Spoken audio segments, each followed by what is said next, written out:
Monsieur le ministre, cher Matthias Fekl, Mesdames et Messieurs les parlementaires, sénateurs et députés, Monsieur le Président du Conseil départemental, Mesdames et Messieurs les présidentes et présidents, Mesdames et Messieurs les représentants des SDIS, Monsieur le Président, cher Éric Faure, Mesdames, Messieurs. Je voudrais tout d'abord remercier les autorités du département du Lot-et-Garonne et les représentants de l'agglomération d'Agen pour l'hospitalité qu'ils nous offrent ici en ces lieux et remercier le SDIS du Lot-et-Garonne pour l'excellence de l'accueil qui nous a été réservé ici. La fois dernière, lorsque je m'étais rendu devant votre congrès, trop brièvement, puisque j'étais arrivé le samedi matin et était reparti le samedi en fin de matinée, j'avais indiqué que je ressentais le besoin de rester parmi vous plus longtemps. Il est vrai que le parcours parmi les stands des différentes régions, avec leurs agréments gastronomiques, m'avait convaincu de passer du temps avec vous par-delà les sujets sérieux dont nous avons à traiter. Cette année, vous m'avez tendu un piège. Hier soir, à la Montjoie, il y avait tous les attributs de la gastronomie du Sud-Ouest. Aussi bien l'excellente Armagnac et les boissons multiples dont votre région a le secret de la fabrication, mais également un excellent foie gras, et on m'avait annoncé après un excellent magret de canard grillé au barbecue. Et avant que de venir vers vous, on m'a arrêté à tous les stands où il y avait des produits dont certains, si on n'en maîtrise pas la consommation, peuvent altérer grandement la portée du discours.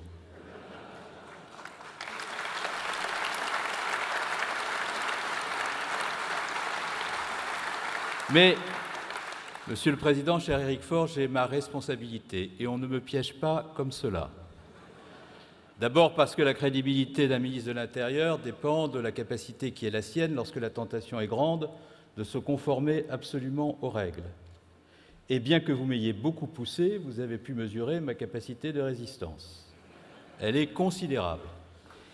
Et par ailleurs, je savais que, réélu hier brillamment, vous auriez des exigences et que ce n'était pas le moment de s'égarer et qu'il fallait pouvoir, à l'occasion de cette intervention, répondre très précisément aux multiples sollicitations dont je savais que vous ne manqueriez pas, fraîchement réélu, de me les adresser avec la franchise de ton et de propos qui vous caractérise, mais qui caractérise aussi nos excellentes relations. Je voudrais commencer, Monsieur le Président, par vous dire mes félicitations du fond du cœur pour votre réélection et pour la confiance dont vous êtes nouvellement investis. Rendez-vous compte, Mesdames, Messieurs, 89% de participation et 89% de suffrage. Ça fait envie.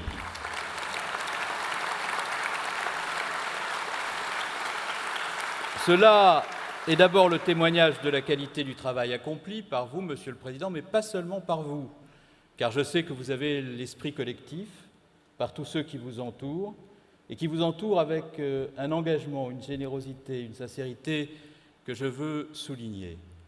Cela témoigne aussi de l'unité d'une famille, de sa force face aux épreuves, aux événements, aux souffrances sociales que vous avez vous-même évoquées. Et puis cela témoigne aussi de la solidité de l'institution que collectivement vous représentez et qui force mon admiration.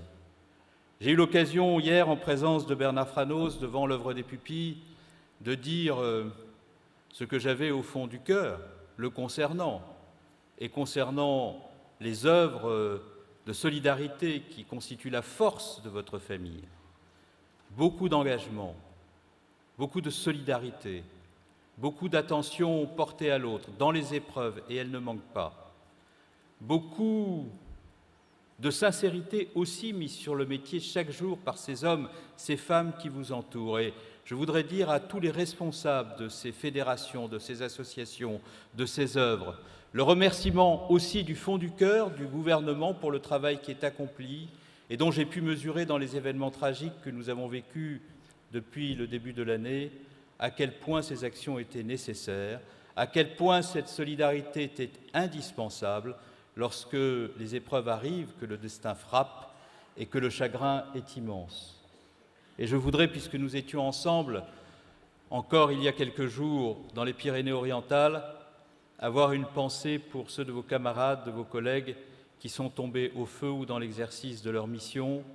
Je pense bien entendu à Patricia Filippi, je pense à Fanny Simon qui nous ont quittés la semaine dernière. Je pense bien entendu au drame qu'ont traversé ensemble Florian Dumont et Aurélie Salel, et je garderai longtemps en mémoire les moments de recueillement et les hommages rendus en présence de beaucoup d'entre vous et en présence aussi des familles à tout jamais brisées. Et je pense aussi à tous ceux qui, dans le cadre de leur action, sont tombés au cours de l'année 2015 ou au cours des derniers mois. Je pense aux pompiers Arnoux, je pense aux pompiers Deligny, je pense aux pompiers Panier, pour lesquels je souhaiterais également que nous ayons une pensée profonde et respectueuse à l'occasion de ce congrès. Cela témoigne encore, s'il en était besoin, je veux parler de l'évocation de ces noms, du sacrifice dont vous êtes les uns et les autres capables. Ce qui fait la particularité du ministère de l'Intérieur, et je le vis depuis que le Président de la République et le Premier ministre m'ont fait l'honneur de me nommer à cette fonction, c'est que ce n'est pas un ministère comme les autres. Et ce n'est pas un ministère comme les autres parce qu'il est composé d'hommes, de femmes qui, parmi vous, chez les sapeurs-pompiers de France, dans la police, dans la gendarmerie, sont capables d'aller jusqu'au sacrifice de leur vie pour sauver la vie des autres.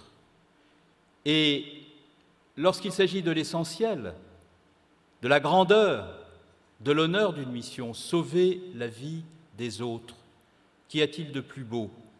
À ce moment-là, il n'y a qu'une boussole. Et je l'ai vu à l'œuvre au cours des événements tragiques que nous avons traversés depuis le début de l'année 2015. Cette boussole s'appelle la bravoure, le courage, la grandeur. Et du fond du cœur, je voudrais à toutes et toutes vous adresser mes remerciements pour cette bravoure, pour ce courage, pour ce sacrifice dont vous êtes capables et qui fait l'honneur des sapeurs-pompiers de France et la fierté de votre ministre. À vous toutes et à vous tous, un immense merci pour ce que vous êtes.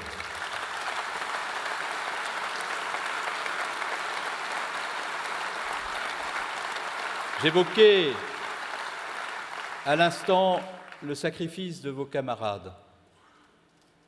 Comment ne pas évoquer les circonstances que nous avons traversées ensemble et qui ont conduit dans des conditions tragiques à ce sacrifice. Nous avons vécu d'abord ensemble, Monsieur le Président Faure, les événements tragiques du début du mois de janvier.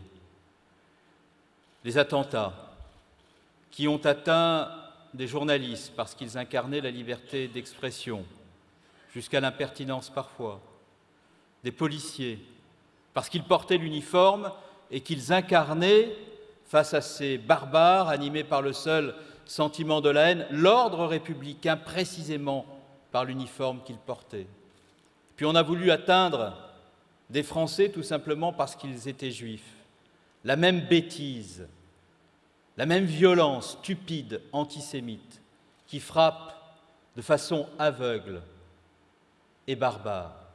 Eh bien, à l'occasion de ces circonstances particulières, Monsieur le Président, je n'oublie pas que vous étiez là personnellement, physiquement, ému et bouleversé comme nous l'étions vous-même, aux côtés des sapeurs-pompiers qui cherchaient à ce moment-là à sauver des vies, à apporter un réconfort, à garantir que des blessés pourraient très vite trouver secours. Et vous avez été présents à chaque instant avec le professionnalisme qu'on vous connaît. De la même manière, lorsque le drame de la Germanwings s'est produit, vous étiez là aussi, présents en nombre, dévoués comme jamais, ne comptons pas vos heures, oubliant les nuits, aux côtés des gendarmes qui cherchaient les victimes et qui, avec vous, comme avec les personnels des préfectures, cherchait à apporter un réconfort aux familles brisées par le chagrin qui arrivaient sur place.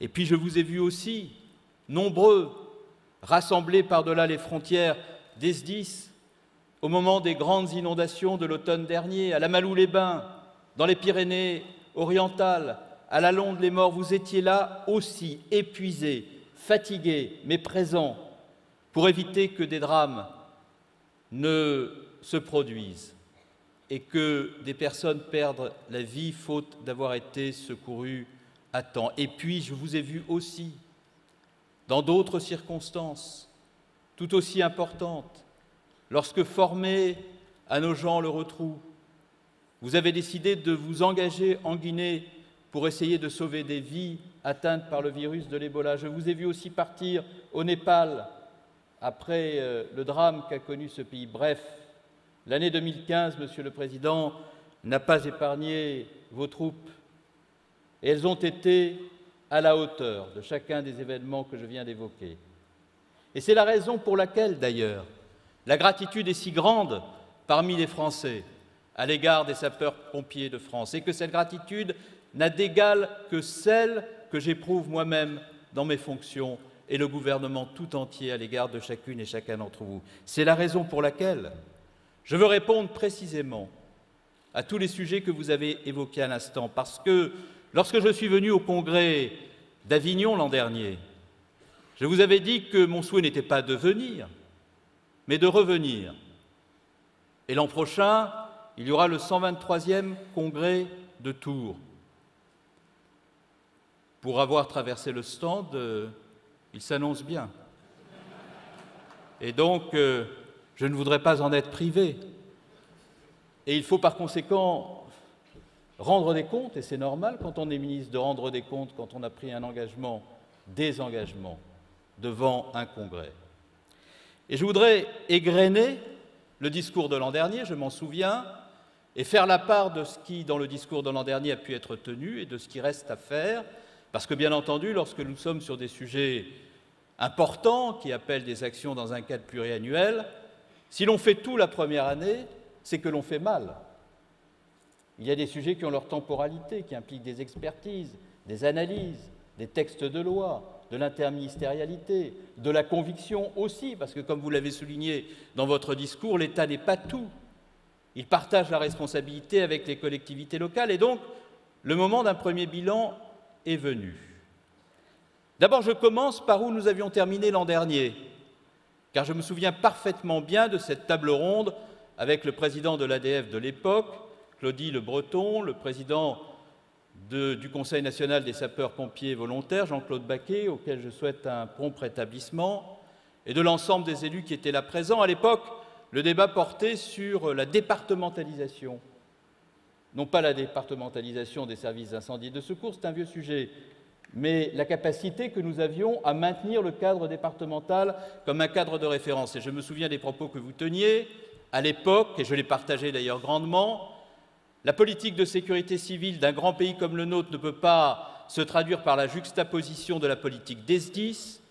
Il faut plus d'État près des SDIS, il faut plus d'élus près de l'État, et il fallait par conséquent, c'était votre demande, que l'État fût capable de prendre sa place dans la gouvernance de la politique de sécurité civile de notre pays. Qu'avons-nous fait? D'abord, je vous avais dit qu'il ne serait pas touché à l'échelon départemental parce qu'il nous paraissait être l'échelon d'enracinement du modèle français d'incendie et de secours et qu'il nous paraissait aussi, et le Premier ministre y tenait particulièrement, être le cadre qui permettait par la proximité et l'efficacité à la fois, le cadre qui permettait le développement du volontariat auquel vous tenez tant. Il y a eu la loi NOTRe, il y a eu la loi sur les régions que j'ai portée devant le Parlement et vous aurez constaté que la réforme territoriale n'aura en rien porté atteinte à cette exigence que vous aviez exprimée, c'est-à-dire le maintien du cadre départemental comme pierre angulaire de l'organisation des services d'incendie et de secours, parce que ce cadre départemental est le cadre qui permet de réaliser le bon équilibre entre efficacité, proximité, c'est-à-dire le cadre qui permet de faire vivre dans la proximité avec les habitants la coopération, la collaboration, la proximité entre les sapeurs-pompiers professionnels et volontaires, parce que ce lien, cette coopération, cette dynamique est consubstantielle à notre modèle et en fait sa richesse. Vous m'aviez dit, mais il faut que l'État soit davantage présent. On ne sent pas sa main, on ne sent pas sa stratégie, on ne voit pas toujours ses orientations. Certes, les conseils départementaux, et je le dis devant le président du conseil départemental du Lot-et-Garonne, jouent un rôle éminent dans l'organisation, la modernisation, le financement, mais il y a aussi les intercommunalités, mais il y a aussi l'État, et il faut par conséquent élever la gouvernance, créer les conditions d'une gouvernance partagée. Nous l'avons fait. Nous l'avons fait de multiples manières. D'abord, j'ai souhaité adresser une circulaire au préfet le 26 mai dernier, qui rappelle la nécessité pour les préfets, je le dis pour le préfet du Lot-et-Garonne, de participer aux réunions des instances de gouvernance des SDIS dans les départements, de ne pas s'y faire représenter, d'y être soi-même présent, pour définir devant les présidents de conseils départementaux ce que sont les priorités de l'État, et ce n'est pas un exercice difficile, puisque généralement nous convergeons. Il était indispensable aussi de rappeler qui est responsable des opérations lorsque des drames surviennent, c'est-à-dire le rôle éminent des préfets et des maires dans la conduite opérationnelle des opérations lorsque des drames surviennent. Il était aussi indispensable de définir ensemble les objectifs auxquels nous concourons lorsque nous finançons.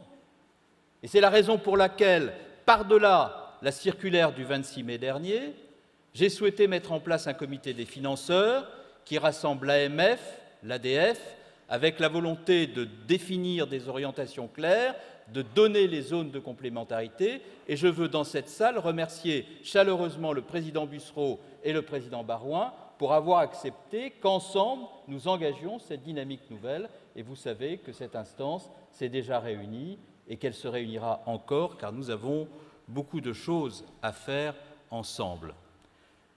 Vous avez, l'an dernier, Monsieur le Président, exprimé des souhaits, parce que ces souhaits correspondaient aux convictions du gouvernement. J'ai souhaité qu'après les souhaits, il y ait des actes. Je viens de vous préciser clairement quels ils avaient été. Ces actes ne sont pas un solde de tout compte. Connaissant votre gourmandise, vous en seriez déçus, mais ils sont une première étape incontestable que je veux saluer, car si l'on veut, comme vous le souhaitez, donner de l'espoir à tous ceux qui sont ici, il faut être capable de dire ce que l'on fait, être rigoureux dans les engagements que l'on prend et être capable aussi de mesurer le chemin parcouru, car rien n'est pire, si l'on veut créer les conditions de l'espérance, que de ne jamais dire ce qui progresse lorsque l'ambition est grande. Vous aviez aussi, Monsieur le Président, exprimé des souhaits concernant les sapeurs-pompiers professionnels et les sapeurs-pompiers volontaires. Et je veux là aussi me livrer à un inventaire extrêmement précis. La clause de revoyure, on m'en a parlé dès le premier instant de mon installation place Beauvau. Et lorsque l'on m'a parlé de la clause de revoyure, on m'en a parlé pour m'indiquer que depuis longtemps le sujet était sur le métier. Mon prédécesseur Manuel Valls avait commencé à faire progresser ce sujet de façon significative. Mais voilà une clause qui portait bien son nom, puisqu'elle n'avançait pas au rythme des ambitions du gouvernement et du Premier ministre, qu'elle avait longtemps tardé à se mettre en œuvre, ce qui expliquait que l'on se voyait souvent pour constater que les choses n'avançaient pas, d'où son nom, la clause de revoyure. Eh bien, j'ai souhaité que l'on puisse sortir de cela, avancer, progresser, et un texte, vous le savez, je vous en ai donné l'information presque en temps réel, a été présenté par mes soins au Conseil supérieur de la fonction publique territoriale, et le dispositif préconisé sera présenté devant la CNIS le 29 septembre. J'ai bien conscience, Monsieur le Président, qu'il ne règle pas la totalité des sujets et des attentes, mais il est, par rapport à la réforme de la filière, un dispositif qui permettra d'avancer plus vite là où il y avait des blocages, de corriger bien des difficultés qui jusqu'à la présent ne l'avaient pas été. Et donc l'an dernier, nous parlions de la clause de revoyure. Cette fois-ci, le 29, nous nous verrons pour, je l'espère, mettre un point final à ce sujet et poursuivre le dialogue avec les organisations syndicales, parce que j'ai bien conscience que pour avancer et conclure, il faut le dialogue social à chaque instant, à tout moment, avec vous-même, avec les organisations syndicales, avec l'association des directeurs, avec l'ensemble de ceux qui ont une représentativité et dont ils savent le respect dans lequel je les tiens. Vous aviez également souhaité qu'on pût prendre à bras-le-corps la question des professionnels de santé, du cadre d'emploi des professionnels de santé qui ont un rôle éminent au sein de la grande famille des sapeurs-pompiers. Là aussi, un premier texte sera présenté prochainement à la CNIS qui concerne les infirmiers pompiers professionnels. Ce n'est qu'un premier texte, parce qu'il y a aussi les pharmaciens pompiers professionnels, il y a aussi les médecins pompiers professionnels. Et donc, devant vous, je veux dire que nous présenterons le texte pour les infirmiers et que le reste suivra, parce que c'est une préoccupation qui est la vôtre, et que c'est une préoccupation qui est la vôtre et à laquelle il est normal que nous puissions répondre en définissant le chemin et les étapes. Et puis, il y a un troisième sujet dont je sais qu'il vous tient à cœur à tous et sur lequel je veux vous dire des choses précises et claires, qui est la question des emplois supérieurs de direction. C'est une saine préoccupation que celle qui est la vôtre. Et c'est d'ailleurs la raison pour laquelle elle est aussi la nôtre. Et il n'y a aucune raison que l'État se prive de la compétence au sein du corps préfectoral ou au sein de ses directions générales, dans des emplois de sous-directeurs, de sous-préfets, de préfets, de la compétence d'hommes, de femmes qui, à la direction des services ou à leur direction adjointe, ont contribué à développer des compétences, une expérience, un savoir-faire et à témoigner de leur capacité managériale. Et par conséquent, je considère comme ministre de l'Intérieur que l'entrée de ces compétences dans l'administration centrale est une extraordinaire richesse, comme d'ailleurs il pourrait être intéressant pour un certain nombre de collaborateurs des administrations centrales d'aller se frotter au terrain en faisant l'expérience que vous avez faite vous-même avant que de rejoindre, pour certains d'entre vous, lorsque nous aurons achevé cette réforme, l'administration centrale. C'est d'ailleurs la raison pour laquelle je ne souhaite pas qu'on oppose l'administration centrale au terrain. La Direction générale de la sécurité civile et de la gestion de crise aux directions des SDIS. Et c'est la raison pour laquelle, en même temps que je salue le dynamisme qui est le vôtre, je veux rendre un hommage vibrant, parce qu'il le mérite, parce qu'il est sur le métier, parce qu'il a lui aussi une sincérité d'engagement, un professionnalisme, une compétence et qu'il a contribué à faire avancer les dossiers à mes côtés. Je veux rendre hommage au directeur général de la sécurité civile et de la gestion de crise, au préfet Prévost, que je vous remercie d'applaudir pour son engagement, à travers lui tous ses collaborateurs, parce que sur les dossiers que je viens d'évoquer, comme sur celui que je vais évoquer à l'instant, sans son engagement, sans la relation qu'il a réussi à nouer avec vous, Monsieur le Président Faure, nous ne pourrions pas aller aussi loin que nous l'espérons, vous et moi. Alors, les emplois supérieurs de direction. L'agenda est précis, les sujets sont connus et le calendrier est clair. D'abord, il y a le bloc statutaire, c'est-à-dire la catégorie A+, à laquelle vous tenez. Cette catégorie A+, elle doit permettre précisément de décloisonner la relation entre l'administration centrale, dans ses compétences de direction, et la direction des SDIS. Il faut que nous puissions avancer sur ce sujet et nous sommes prêts à le faire. Et je souhaite que nous puissions engager la discussion dans les 15 prochains jours avec les ensembles des instances représentatives, de telle sorte à ce que nous puissions essayer ensemble de tenir le calendrier d'une décision au cours du premier semestre de l'année 2016. Il y a ce que l'on appelle, à côté du bloc statutaire que je viens d'évoquer, le bloc fonctionnel, c'est-à-dire l'organisation de la carrière à l'intérieur même des SDIS pour favoriser des temps de poste et des parcours professionnels plus fluides, plus dynamiques, qui permettent d'accéder à l'expérience et à la compétence plus vite et par conséquent à favoriser la passerelle entre la direction des SDIS et les emplois dans l'administration de l'État. Il faudra pour cela un vecteur législatif, nous n'avons pas d'autre choix pour avancer, et là aussi nous sommes sur le métier, et je rendrai compte à la Fédération, par-delà ce que nous faisons sur le bloc fonctionnel, statutaire, de ce que nous ferons en matière législative pour faire avancer ce deuxième pan de la discussion. Enfin, j'apprécie beaucoup, et je veux l'en remercier, même s'il n'est pas là aujourd'hui, que le président de l'ADF, Dominique Bussereau, ait accepté l'idée d'une conomination par le préfet et les présidents des SDIS des emplois supérieurs de direction. C'est un progrès considérable que cette acceptation. C'est un sujet sur lequel nous avons beaucoup débattu ensemble. Et je dois dire que la qualité de la relation que nous avons avec l'ADF, la relation personnelle également, que j'ai nouée depuis de nombreuses années avec le président Bussereau, la convergence de vues entre les départements et le gouvernement sur ce sujet, permet sur ce troisième point de la réforme d'avancer dans l'esprit que nous souhaitions ensemble. Je viens d'évoquer quelques-uns des principaux sujets qui concernent les professionnels.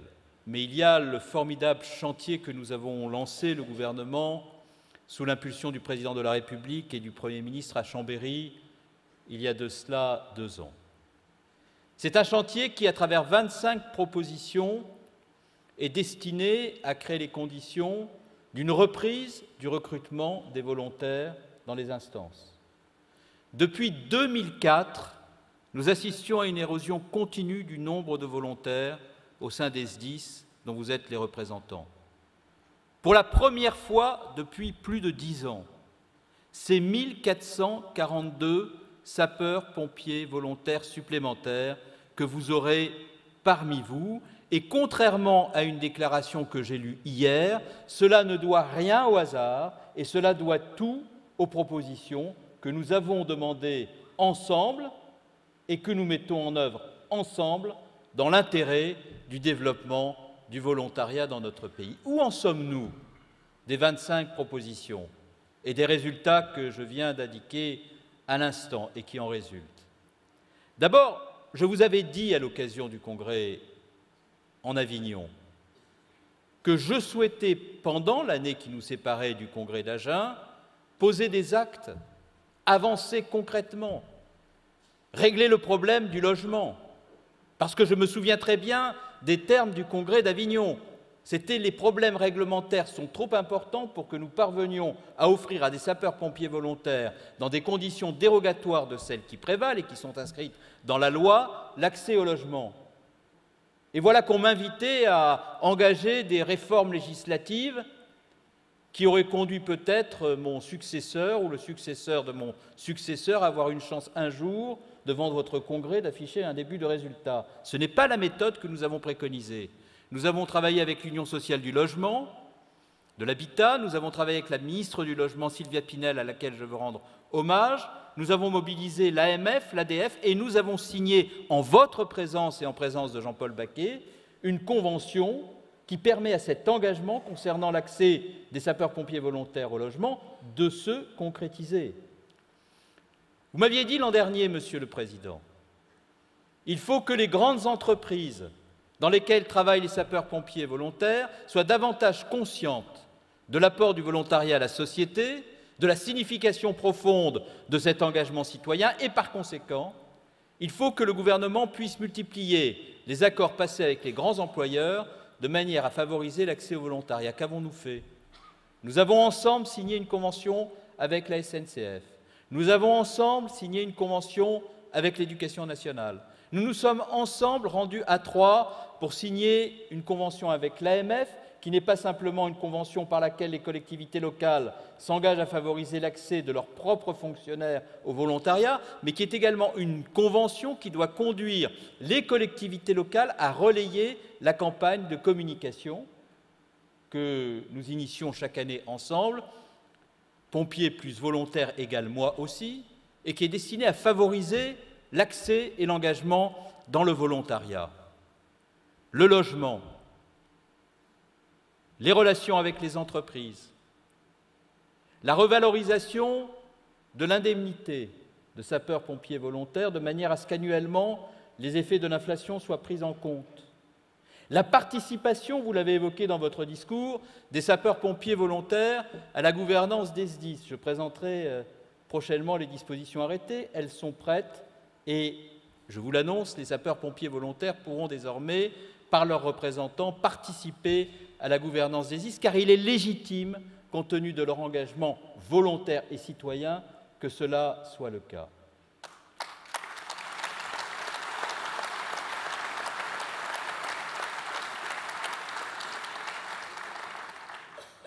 Voilà ce que je vous avais dit que nous pourrions faire ensemble, et voilà ce que nous avons fait. J'ai fait hier soir, dans le bureau que le préfet du Lot-et-Garonne, et je le remercie, a bien voulu mettre à ma disposition nutamment, un inventaire précis des 25 engagements pour voir ce qui devait être encore fait. Et sur ces 25 engagements, 22 ont été mis en œuvre ou commencent à l'être, ce qui n'est quand même tout de même pas négligeable, même s'il reste beaucoup à faire. Et comme je vous ai écouté avec beaucoup d'attention, je ne veux pas éviter les sujets difficiles dont vous avez parlé et qui peuvent obérer les efforts que nous faisons nous-mêmes en faveur du volontariat. Vous avez notamment évoqué, Monsieur le Président, le maillage territorial, les restructurations qui peuvent intervenir et qui conduisent à la fermeture de brigades, d'entités, et vous considérez que cela pourrait remettre en cause l'engagement volontaire de tous ceux qui sont engagés dans ces structures, parce que certains présidents de conseils départementaux ou de SDIS considèrent que le volontariat coûte plus cher qu'il ne peut rapporter. Ils sont assez peu nombreux à raisonner ainsi. Mais j'ai quelques noms. Je ne les donnerai pas, parce que je ne suis pas venu ici pour me fâcher avec quiconque, mais pour rappeler des principes. Et je ne veux pas le faire, Monsieur le Président Faure, dans la démagogie, parce que on ne peut pas demander des économies aux collectivités territoriales et lorsqu'elles s'organisent pour les réaliser, dire que cela n'est pas convenable. Ce serait facile pour moi de me faire applaudir comme vous vous êtes fait applaudir vous-même, et nous n'avons pas la même responsabilité, devant votre congrès, en disant que les présidents des conseils départementaux ou les présidents des SDIS, lorsqu'ils procèdent à des réorganisations, ne tiennent pas compte de ce qu'est la réalité des contraintes qui sont les vôtres ou de l'intérêt général au regard des préoccupations de sécurité civile, alors que nous-mêmes, qui avons fait beaucoup d'efforts dans l'État, leur en demandons. Mais ce n'est pas parce que l'on n'est pas démagogue que l'on doit s'interdire d'être méthodique. Et je ne peux pas ne pas constater qu'un certain nombre de fermetures auxquelles il a été procédé dans des départements que je connais bien n'ont pas toujours été inspirées par la rationalité et l'économie. Et par conséquent, on doit pouvoir être davantage dans la transparence, dans la concertation, dans la coopération avec les professionnels que vous êtes, lorsque l'on décide de l'organisation du maillage territorial de nos forces. Et c'est la raison pour laquelle j'ai fait une proposition concrète, Monsieur le Président, et j'espère que vous y adhérerez, parce qu'elle est de nature à créer les conditions de la transparence, du dialogue et de la correction de ce qui doit l'être. C'est la mise en place au sein du Conseil national des sapeurs-pompiers volontaires d'un groupe de travail auquel la Fédération pourrait participer dans les conditions qu'elle souhaiterait et qui rassemblerait l'État et les représentants des collectivités territoriales, de manière à ce que nous puissions évaluer les évolutions d'ores et déjà actées, constatées, mais aussi donner notre avis sur les évolutions à venir, de manière à ce que, par la concertation et sans préjudice pour le volontariat, nous puissions développer une action conjointe. De la même manière, je veux saluer le travail qui a été fait par le ministre Patrick Kanner concernant le développement du service civique, comme je veux saluer les initiatives qui ont été prises par un certain nombre d'établissements scolaires concernant les cadets de la sécurité civile, qui ne sont pas du tout des initiatives destinées à perturber le volontariat, mais au contraire à inciter au volontariat. Et je veux remercier très chaleureusement la fédération que vous représentez, que vous présidez, pour son engagement dans ces travaux qui sont de nature à accompagner les efforts que fait l'État à travers toutes les actions que je viens d'évoquer pour le développement du volontariat dans notre pays. De la même manière que la convention que que j'ai signé à Paimpol au mois de juin avec l'Éducation nationale doit permettre de mieux prendre en compte dans le parcours scolaire des 30 000 jeunes sapeurs-pompiers leur contribution à des missions d'intérêt général pour que cette contribution soit valorisée aussi dans le cadre de leur cursus scolaire et universitaire. Alors à vous toutes et à vous toutes qui êtes ici et qui pouvez éprouver des inquiétudes, votre président les a exprimées en votre nom concernant la détermination du gouvernement à faire ce qui doit être fait pour développer le volontariat. Je veux conclure sur ce point en disant que les 25 propositions, le gouvernement les a mises sur le métier. J'ai reçu des instructions du président de la République et du Premier ministre de les mettre en œuvre.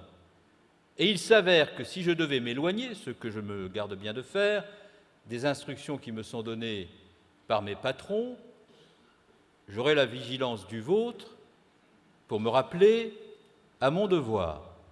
Et vous avez pu remarquer que chez le président Faure, comme on dit dans ma Normandie, une grande confiance n'exclut jamais une petite méfiance. Et par conséquent, je suis surveillé de près. Et c'est la raison pour laquelle je veux constater avec vous que les engagements pris, cher Président, sont tenus.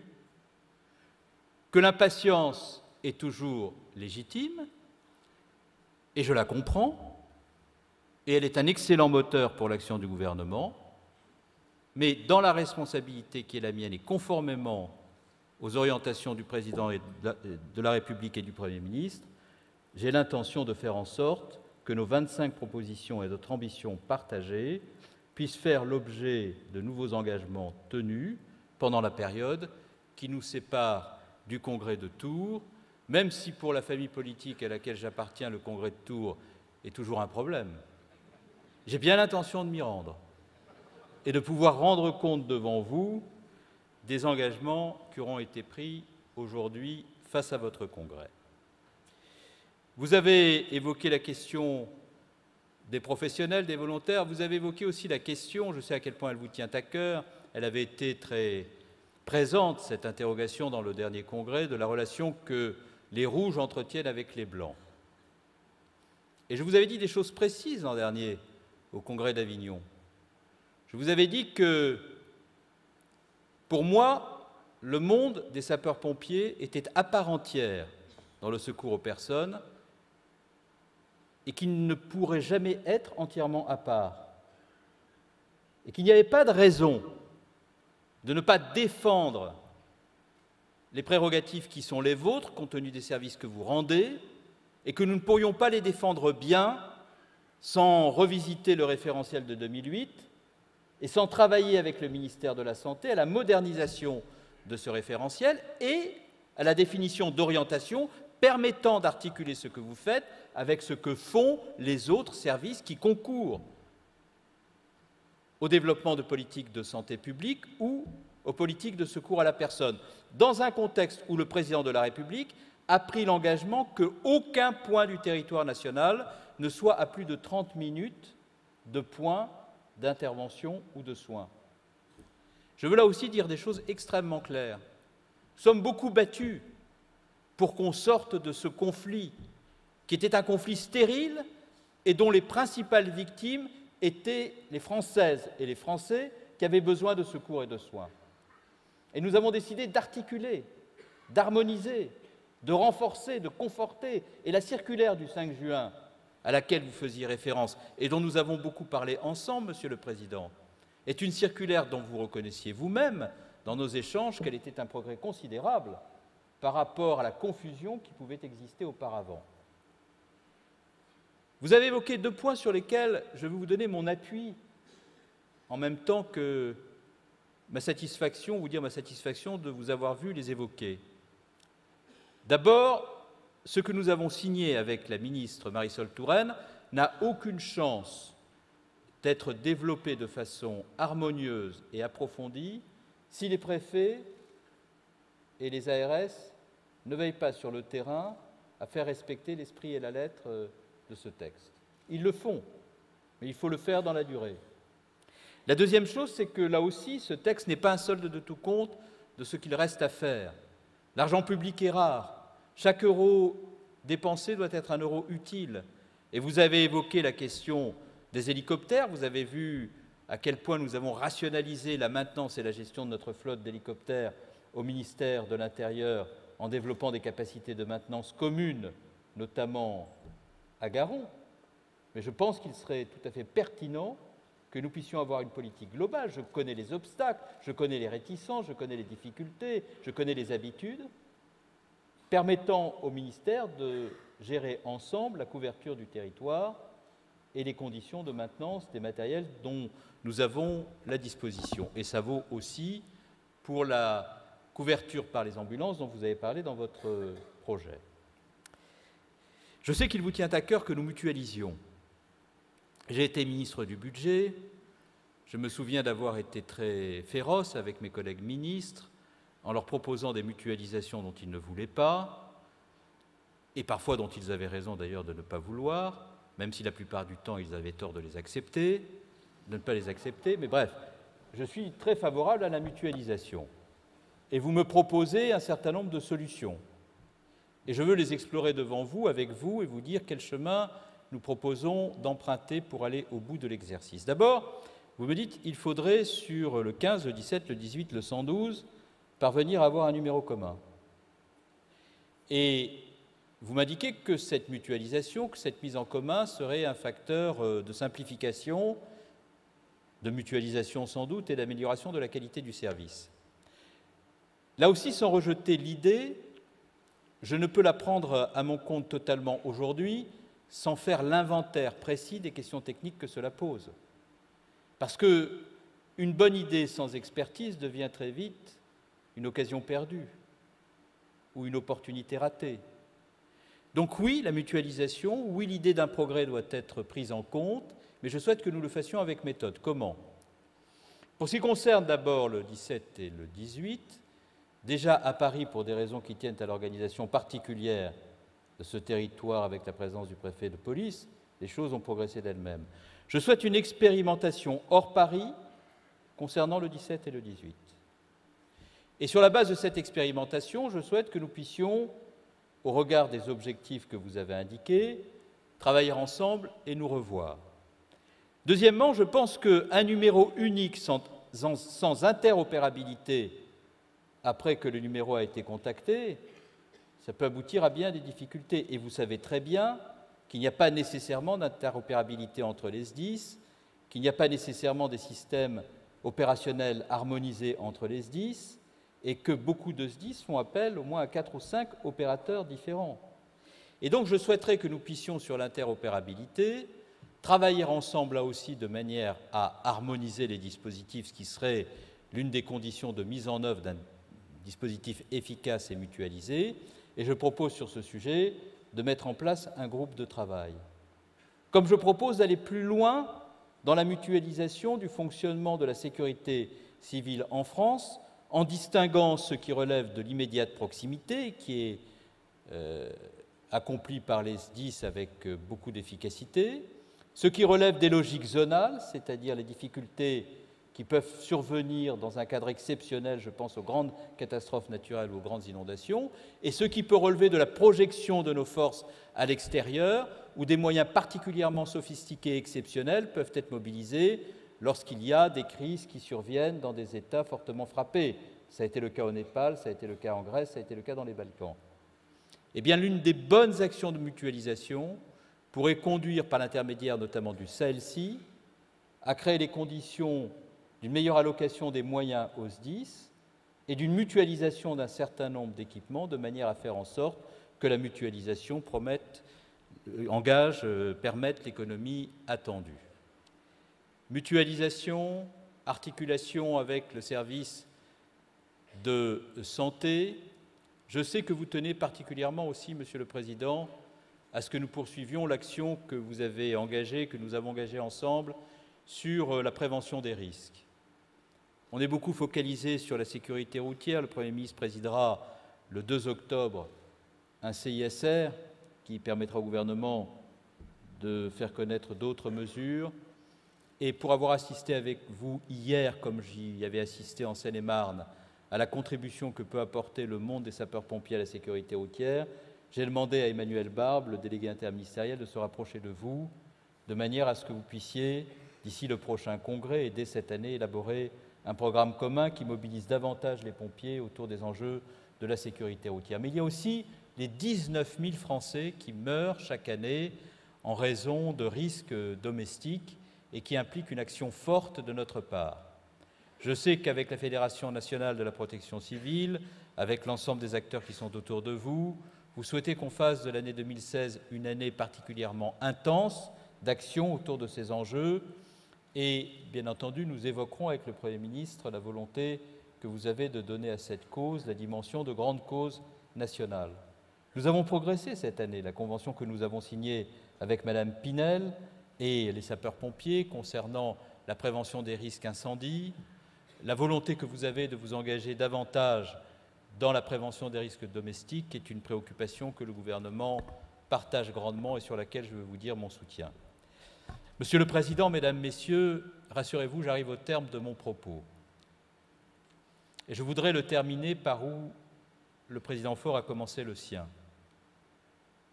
Chacune et chacun d'entre vous sent bien que notre pays est traversé par des courants contraires et parfois même par des vents mauvais. La question des réfugiés, pour laquelle vous êtes vous-même engagé, en témoigne s'il en était besoin. Il y a toujours des forces, des individus qui préfèrent le repli et le recroquevillement à la générosité, à l'engagement citoyen, à l'ouverture à l'autre. Il y a toujours, lorsqu'il y a des crises qui s'enquistent et des peurs qui naissent, que certains s'emploient à entretenir avec plus ou moins de talent, des citoyens qui, imperceptiblement, sans nécessairement s'en rendre compte, s'éloignent de la République et de ses valeurs, qui sont notre creuset commun.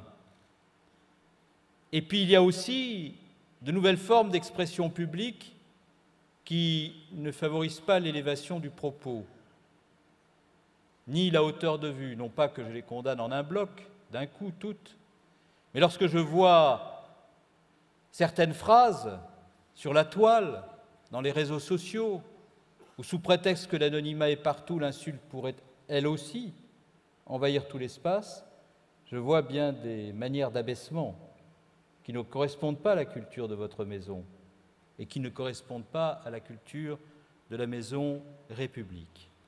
Eh bien, quand je vois ce que j'ai vu pendant les quelques heures que j'ai passées avec vous, c'est-à-dire ces jeunes sapeurs-pompiers qui, collégiens, lycéens, ont leur charge d'inquiétude, d'angoisse scolaire, universitaire pour leur avenir, s'engager si généreusement qu'ils le font, avec autant de passion, autant d'abnégation, autant de capacité de don d'eux-mêmes. Lorsque je vois l'importance des sapeurs-pompiers volontaires dans la cité et la magnifique générosité qui se dégageait de la cérémonie à la Montjoie hier, autour de son maire, de ses élus, de sa population. Lorsque je vois le sacrifice des sapeurs-pompiers dans l'exercice de leur mission, et notamment des sapeurs-pompiers volontaires, je me dis qu'il y a dans ce pays et dans cette République des trésors d'engagement qui portent les valeurs auxquelles nous tenons ensemble, par-delà ce qui peut nous différencier politiquement, religieusement, philosophiquement. Et je me dis qu'il y a dans la grande famille des sapeurs-pompiers de France, magnifiquement engagés, superbement mobilisés, déterminés à sauver des vies, à tendre la main à ceux qui souffrent, des ressorts républicains dont on a grandement besoin dans la crise et pour chasser les vents mauvais. Car dans la République, lorsque l'essentiel est en jeu, il faut des piliers auxquels s'appuyer, il faut des creusets auxquels puiser la force d'avancer dans la conformité à ce qu'est notre message séculaire. Eh bien, ces valeurs, cet engagement, cette générosité, vous les portez admirablement. Et c'est la raison pour laquelle je veux vous dire la fierté que j'éprouve d'être à la tête de ce ministère qui vous compte parmi les siens, de vous adresser aussi mes remerciements pour ce que vous faites et ce que vous êtes, et vous dire aussi ma détermination à ne pas trahir les engagements que je prends devant vous, car le respect que l'on vous doit suppose que l'on soit à vos côtés pour que vous puissiez continuer à remplir les missions dont la République a besoin. Vive la Fédération nationale des sapeurs-pompiers de France, vive les sapeurs-pompiers de France professionnels et volontaires, vive Agen, vive la République et vive la France.